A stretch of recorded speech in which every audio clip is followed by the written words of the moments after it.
Anyways, we're done with this. Let's get on to the gaming news. I had a video. Where I went on a little mini rant again, talking about the losers who who were doing a petition about Stellar Blade. Because it's the same people that's in this situation with Helldivers 2.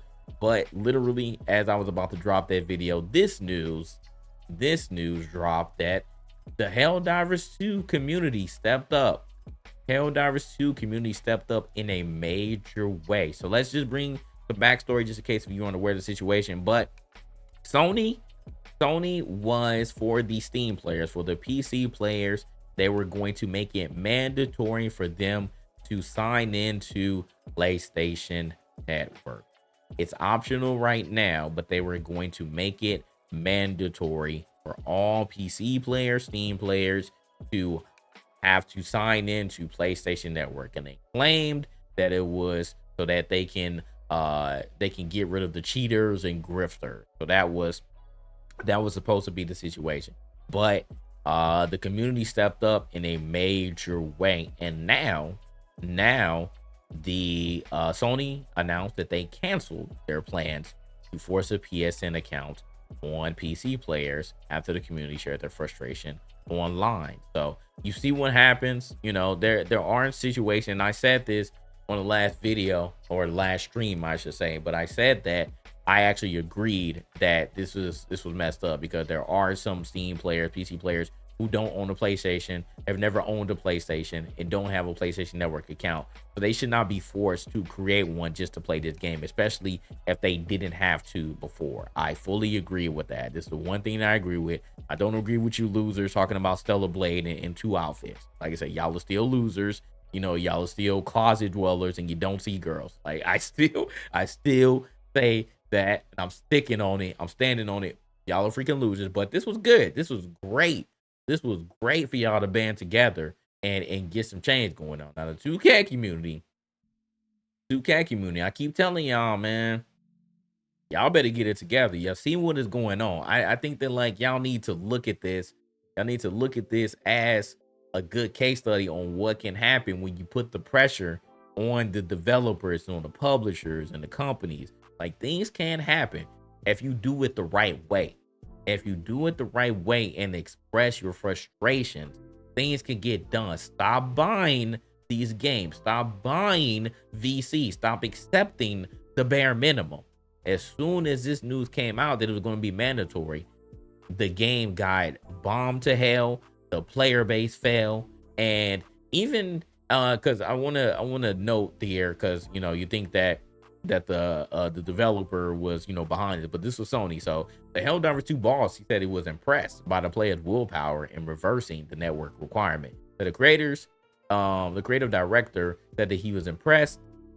He said that he thanked Sony for quickly and effectively addressing the community's concern, and suggesting this sort of feedback loop should be the new standard for live service games. So clap, man. Clap. That's amazing. Secondly, I want to thank our partners and friends at PlayStation for quickly and effectively making the decision to leave PSN linking optional. We together want to set a new standard for what a live game is and how developers and community can support each other to create the best game experience. So bravo. Like I said, this can work if people stop being so freaking, like, sheepish, man. Like, I just don't understand. Like, if you want true change, there is a way. Like, you don't have to ball out every year. You do not have to ball out every year.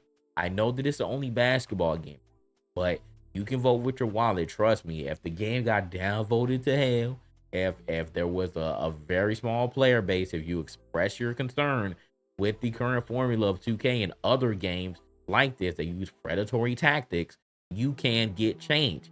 Vote with your wallet. We keep saying this, and people continue to not vote with their wallet. And they want to spend thousands upon thousands of dollars every year for freaking VC. It's dumb, bro. Like, please, man. I swear. So it's insane. So like I said, shout out to the Helldivers 2 community. Y'all really did your thing. I was, 100% in support of this, even though I don't play the game. I technically don't have a dog in this fight. But I love to see this news. This news is amazing. Seeing seeing good change, actually be done. Not bending the knee, because that's another that's that is another buzz phrase now. Bending the knee. Don't bend the knee to Sony. So y'all did it. Y'all did it. They still haven't. I haven't heard them speak up about the Cellar Blade stuff. I think they're standing their ground on that one. I haven't heard anything about that. So I don't know if that campaign is still going, but they heard about this one. Maybe the Cellar Blade community should downvote Cellar Blade. They should stop playing it. I don't know. Maybe change will be done there too. Maybe you'll get your horny outfits back. Who knows? Anyways. All right, so last bit of news. This is sad news. Once again, we are having layoffs and shutdowns. Now, this news here got a lot of people upset. A lot of people sad. So Xbox shut down 4 studios, including Arcane Austin and Tango Gameworks. Now, these were under the Bethesda umbrella. I wanna preface that and give y'all some context. This is under the Bethesda umbrella. So that's crazy. You acquire Bethesda, they have all of these companies under them, and then y'all shut them down after saying earlier that y'all weren't going to do this. So I fully understand why the community is upset at this. So just to read the full story here, Xbox shutting down 4 of its studios, including Redfall developer Arcane Austin and Ghostwire, and Tokyo developer Tango Gameworks. The Xbox executive Matt Booty sent down a company-wide email detailing upcoming studio layoffs. These changes are not a reflection of the creativity and skill of the talented individuals at the teams or the risks they took to try new things. I acknowledge that these changes are also disruptive to the various support teams across ZeniMax and Bethesda that bring our games to market. We are making these tough decisions. Oh my God, it was so tough to create capacity to increase investment in other parts of our portfolio and focus on our priority. More PR talk, more corporate speak here. So let's weed through the bullshit. Weed through the bullshit. And yeah, they say, hey, y'all ain't making us no money. That's all this PR talk does not do anything for me. They said y'all ain't making us any money. As a matter of fact, y'all lost us money, so we are going to shut you all down. That's the gist of it. Like, let's just cut the bull. Continuing with the article, Arcane Austin will be closing, and Redfall's most recent update will be the last one ever for the game as its development comes to a close. Matt Booty said that the servers will remain online, and Arcane Austin confirmed that those who purchase the premium editions of the game will be eligible to receive credit. Tango Gameworks is closing as well, which the studio has confirmed. They made Hi-Fi Rush, by the way, in case you didn't know. Hi-Fi Rush will still be available for purchase, and presumably its other titles such as The Evil Within and Ghostwire Tokyo will still be available too. 200 studios impact are Alpha Dog Games and Roundhouse Games. The former is a mobile game developer most known for Mighty Doom, and the latter studio was founded in 2019 after the closure of Human Head Studios. Roundhouse will also merge with ZeniMax Online Studios. Arcane Austin has been relatively silent since the release of Redfall. I think that's one of the only game that they've released, and it was bad. It sucked, but it ended up being bad. Last week marked the 1-year anniversary of Redfall's launch, and fans noticed that its promised DLC characters hadn't been released yet. The round of layoffs come shortly after Xbox laid off 1,900 jobs back in January. Sorry, Emily, I totally miss you and been ignoring you on the other side, but my day's going well. I don't know if you still in here. So my bad. But yeah, so that's where we're at now. So obviously, we're gonna talk about this on the pod, but terrible news.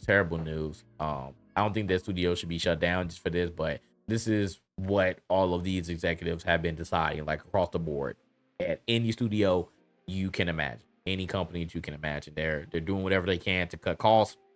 If you're not making us any money, then we are going to get rid of you. And Redfall ended up being a dud. Hi-Fi Rush was a success. So I don't know what happened there. That Tango ended up getting shut down, but it sucks. It sucks. Yeah, I didn't know that too, Grum. I didn't know that they were updating Redfall. Like, did they have a roadmap or something? They probably did have a roadmap. So like, how do we feel about this? Like I said, yeah, I don't think it's a good look, Mako. I don't think it's a good look. And I think that especially for the hardcore Xbox fans, this I think it puts it puts a stain on like just their overall fan base. I think it puts a stain on because it sucked. Y'all said that y'all weren't gonna do it, and then it ended up happening anyway. So like, dang, what now? Like, where do you go from now? Like, we're seeing the tweets from people who were affected, and then like I hate seeing those tweets, man. Like, it makes me so sad to see those tweets. So like, hey man, I got fired today. Like, I'm looking for work, and I'm like, oh, like it just keeps happening. And I continue to ask the question, when is this going to end? When is this going to end? Yeah, and I think that was the overall move. I think that's why they did that, Nissan, because they knew that they were going to shut down the studio. So they're like, this is a good game. So let's go ahead and put it on other platforms. Because I mean, even though they say you could still purchase it, but again, I think they knew beforehand that this was the ultimate plan to shut, these particular studios down. So they're like, all right, we're just going to put these games on other platform because we still want to make money, for the people who never owned an Xbox and don't have a PC who want to play these games. So RP, even within Alpha Rush, yeah, the games that sell well. Yeah, I know they didn't.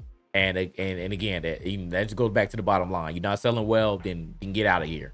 You're not selling well to get out of here. Hi-Fi Rush ended up being a cult hit, but I don't think too many people were buying the game because it was on Xbox Game Pass. So they said it is what it is, but it was a good game. It was definitely a highly revered game, but and they said that they were doing well too. So I don't I don't know how much they were selling, but I know Redfall didn't sell. I know for sure that Redfall did not sell. So I understand why, but it's still not a good look. And that's kind of what I'm getting here. It's still not a good look for them. So it is what it is. It is what it is. But that's the news for the day. That is the news for the day. Let's go ahead and get into the Stellar Blade. I've been dying to play some more. Let's get to it.